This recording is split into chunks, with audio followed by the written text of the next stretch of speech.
আজকের এখনকার আলোচনার বিষয় হলো শেখ হাসিনার দেশে প্রত্যাবর্তন। 1 বছর হয়ে গেছে দেশ ছেড়ে তিনি ভারতে আছেন। ইতিপূর্বে তার দেশে ফেরা নিয়ে বিভিন্ন সময়ে বিভিন্ন জল্পনা হয়েছে। এমনকি তিনি নিজেও বলেছেন একবার ভিডিও কনফারেন্স করে যে তিনি দেশে ফিরবেন খুব তাড়াতাড়ি। দেশে ফিরে বিচার ব্যবস্থার মুখোমুখি হবেন, দেখিয়ে দেবেন কত ধানে কত চাল।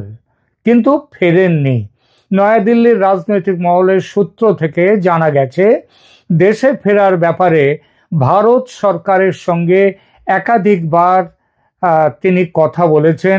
ভারত সরকারকে বলেছেন তার দেশে ফেরার ব্যবস্থা করতে।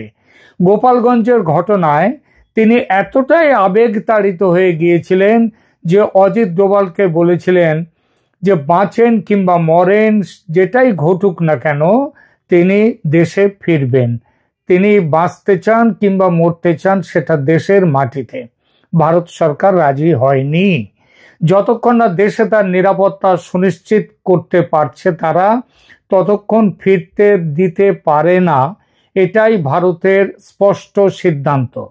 তাহলে এখন কিসের ভিত্তিতে বলছি দেশে ফেরার আর দেরি নেই শেখ হাসিনার? সেপ্টেম্বরেই ফিরছেন তিনি দেশে।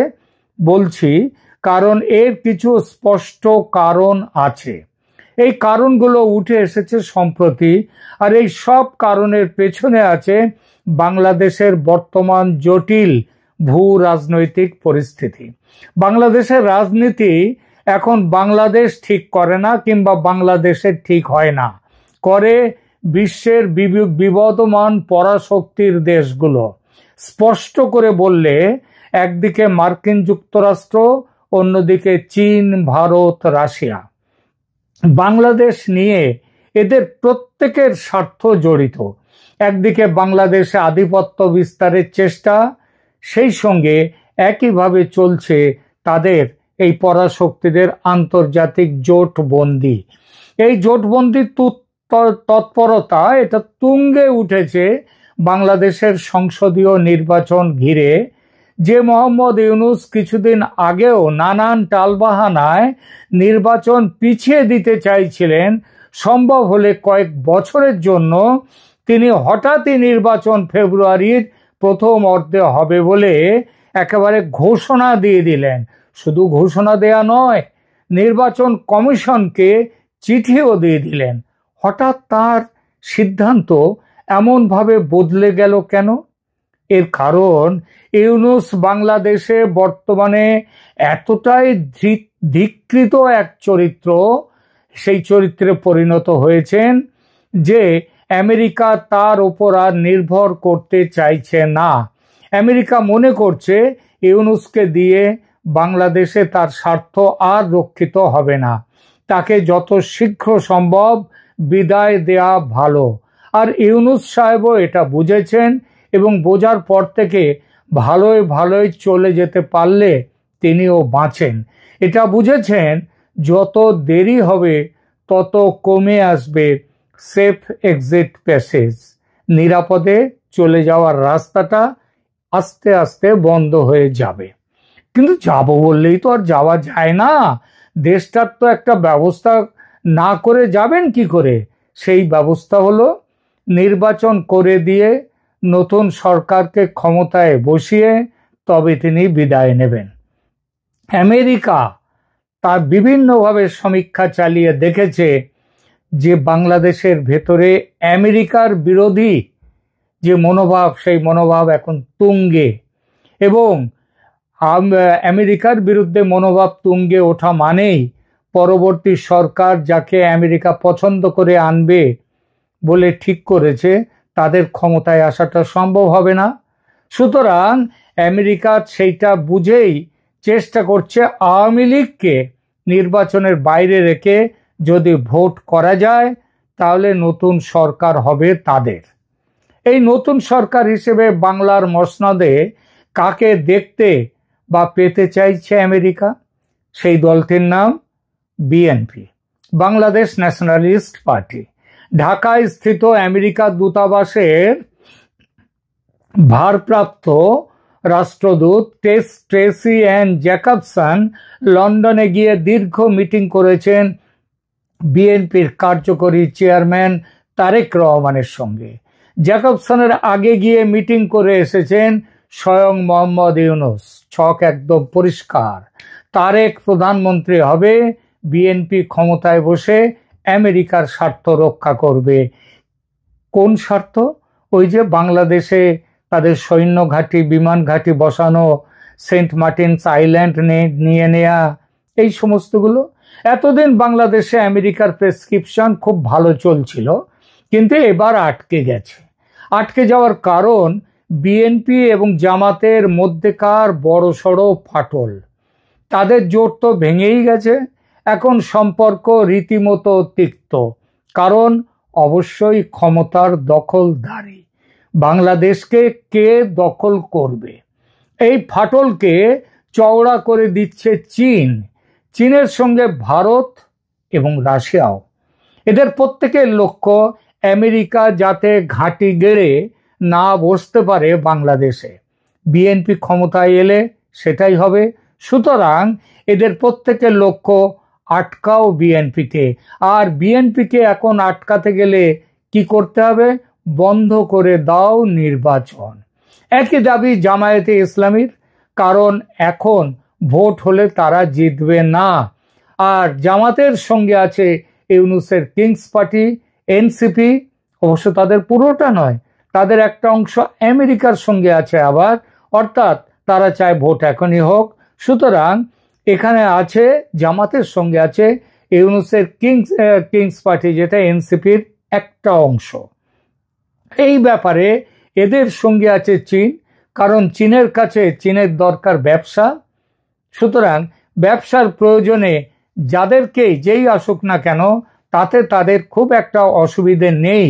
বিএনপির সাথেও অসুবিধে ছিল না, কিন্তু বিএনপি মানেই এখন হয়ে গেছে আমেরিকার পক্ষের। সুতরাং তার বিরুদ্ধে চীন। ভারত এই রাজনীতিতে নেই, সে ভোট চায়, নিশ্চয়ই ভোট চায়, খুব তাড়াতাড়ি হোক ভোট, এটাও চায়। কিন্তু তার সাফ কথা, আওয়ামী লীগকে বাদ দিয়ে ভোট করা চলবে না। এটা আবার আমেরিকা চায় না, বিএনপি চায় না, এবং জামাত এনসিপি কেউ চায় না যে আওয়ামী লীগ আসুক। এই জায়গায় দাঁড়িয়ে আছে এখন বাংলাদেশ। এই পরিস্থিতিতে কোন দিকে যেতে পারে আগামী দিন? এই সপ্তাহে শুরু হচ্ছে সাংহাই কোঅপারেশন অর্গানাইজেশনের সামিট। সেখানে যাচ্ছেন মোদি এবং রুশ প্রেসিডেন্ট পুতিন। বাংলাদেশের ভবিষ্যৎ নিয়ে সামিটের সাইডলাইনে আলোচনা যে হবেই, এটা বলা বাহুল্য। এটা হবেই। কি হতে পারে সেই আলোচনা, কি সিদ্ধান্ত হতে পারে সেখানে? মূল সিদ্ধান্ত, কোনোভাবেই আমেরিকাকে পা রাখতে দেয়া যাবে না বাংলাদেশে। এটা চীন, ভারত, রাশিয়া প্রত্যেকেরই সিদ্ধান্ত। আর এই সিদ্ধান্ত তখনই কার্যকর হবে যখন বিএনপিকে ক্ষমতা থেকে দূরে রাখা যাবে।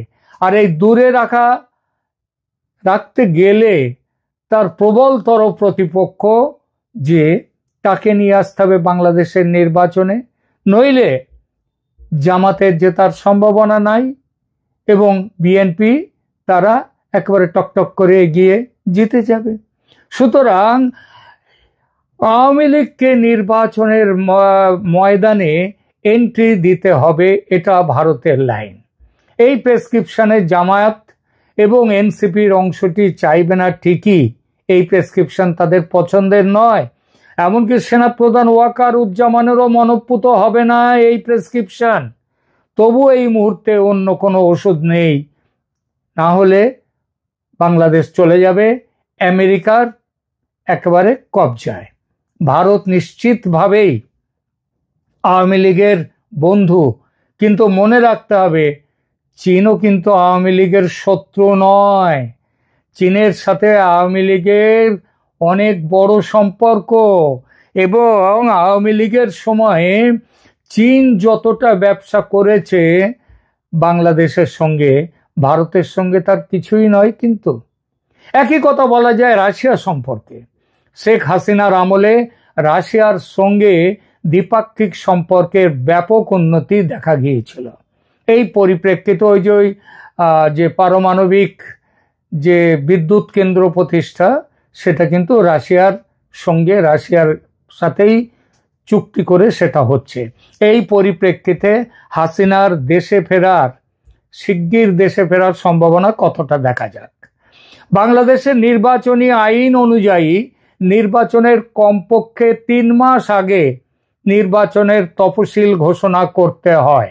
সেই হিসেবে নভেম্বরের গোড়ার দিকে ঘোষণা দিতে হবে নির্বাচনের নির্ঘণ্ট নিয়ে, যদি ফেব্রুয়ারির শুরুতে ভোট হয়।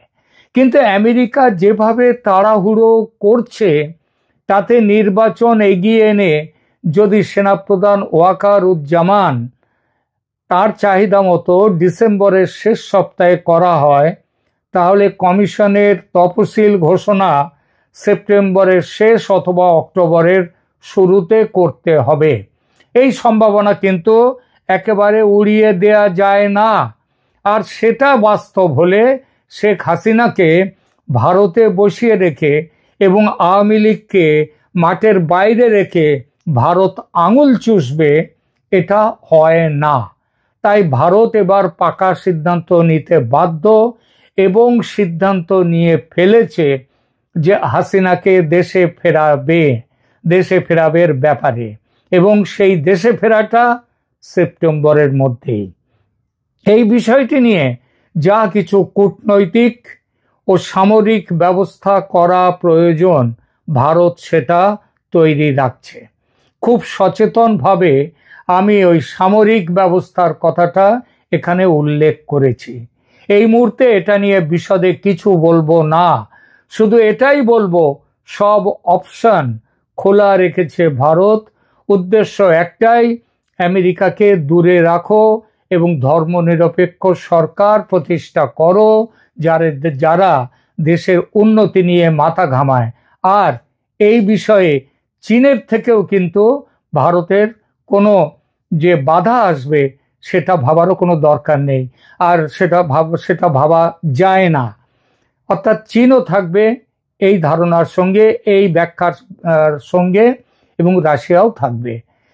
আর এই নিরপেক্ষ এবং ব্যবসা ভালোভাবে দেশ চালাবার জন্য যে সরকার, সেটা এখন একমাত্র সম্ভব হাসিনাকে দিয়ে। তাই হাসিনার বাংলাদেশে ফিরে আসার সম্ভাবনা খুব শিগগির, এটা আদৌ অবাস্তব নয়। এখনকার মতো এখানেই রাখছি। ভালো থাকবেন, ধন্যবাদ।